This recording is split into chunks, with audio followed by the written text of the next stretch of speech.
Hey everyone, in this video I'll be comparing the Skillcraft firmware to the new Active Fire firmware. Both of these are insanely powerful and they each have their uses. Now skill damage is actually an interesting stat because it impacts so much more than most people realize, because anything that deals damage in your skill tree is considered skill damage. This includes things like Vex's bleeds, Amon's forge drones, the elephant's foot ability here. Anything in the skill tree that is dealing damage gets impacted by skill damage. Now I also want to talk about something funny. I am a gun. It says action skill damage now benefits from increases to gun damage. That's a lie. It's actually skill damage. So just to quickly illustrate here, I took it off. So we have gun damage 28% and 15% skill damage. I go and throw back I am a gun, and our skill damage increases there based upon our gun damage. So that is a little funny little fact there. So if you have any builds that increase your gun damage to insane amounts, you can actually get some pretty crazy skill damage going. I think it's funny because it does list it as action skill damage, but that's a lie. But it's a tooltip working in our favor, so we'll take it. But Skillcraft in a nutshell increases skill damage by 15% at level 1. Level 2 gives it a critical hit chance of 10%. That is really good because there's a lot of builds that benefit from getting critical hits, and having your action skill and all your skills be able to apply crits is crazy.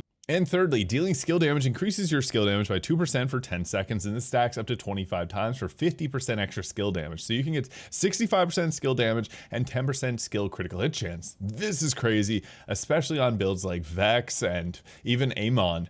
Now, Active Fire is more niche. This is more so for like order style weapons, but the tier 1 is amazing. Its weapon damage increased by 10%. Now, High Caliber 2 has gun damage increased by 10%.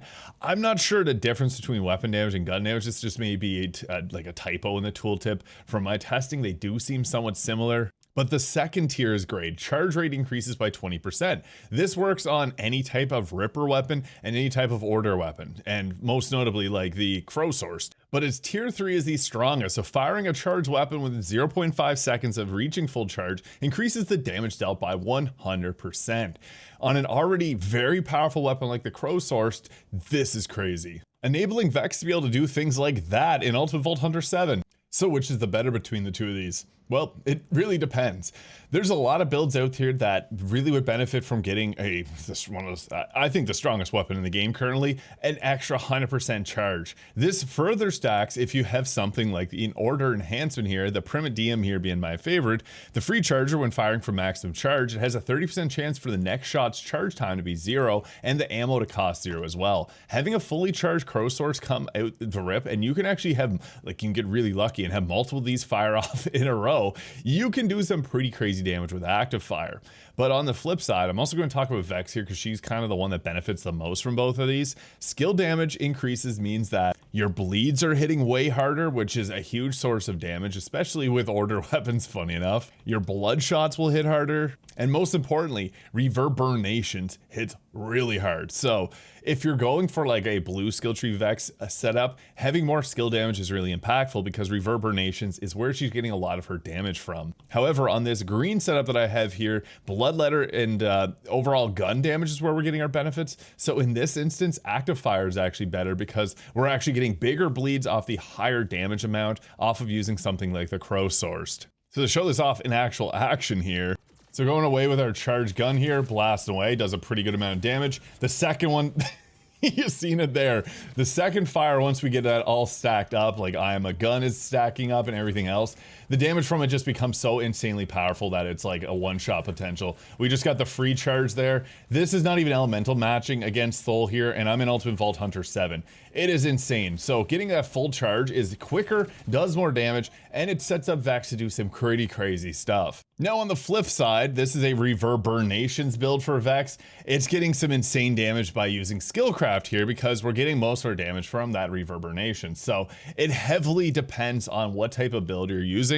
But you can see reverberations is melting. I know I have the cropping here very bad, but you get the idea. Skillcraft plus reverberations or any other skill set builds is absolutely crazy. I'll have both those builds linked in the comments. Unfortunately, Skillcraft is not enough to save trouble. I'm hoping in future updates they continue to fix our big cat here because he deserves better. Now, in my opinion, between the two of these, which one's better? I think Active Fire ends up slightly edging out Skillcraft.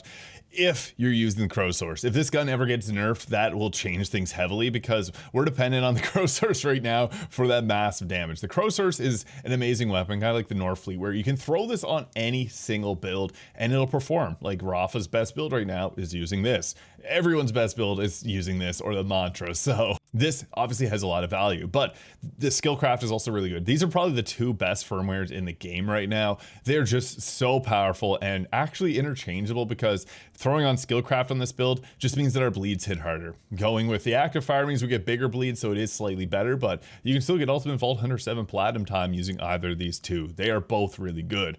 I also want to mention that active fire, you can get an Ultimate Vault Hunter 6. So if you're playing as Rafa, just don't play Ultimate Vault Hunter 7. You'll just not enjoy it as much, and you can still get active fire in Ultimate Vault Hunter 6. And I think that's a really good choice that they said, even though they said it's an Ultimate Vault Hunter 7 thing, you can get both those on that difficulty. And I will be doing a full tier list breaking down all of the firmware in this game, because there's a lot of things that have changed in Borderlands 4, but both of these here are amongst the best in the game. They're both S tier for sure. Just depends on the build that you're using. So if you're relying a lot on your skills for damage, go Skillcraft. Like, for example, like Rafa, green skill tree, if you go for his one-shot build, way better than using an charged weapon. But if you're going to use guns, you want to use a crow source with the active fire. It's just so crazy powerful. Faster charges. And the funny thing is, this also works on a few different heavy ordinances as well. Anything that is charged. So like the honey bunches and the Maliwan ordinances, they benefit from having active fire. So this is a lot better than what meets the eye. Both of these are. They're very powerful and amongst the best in Borderlands 4. So let me know though your thoughts in the comments. Hit the subscribe button below if you enjoyed this video.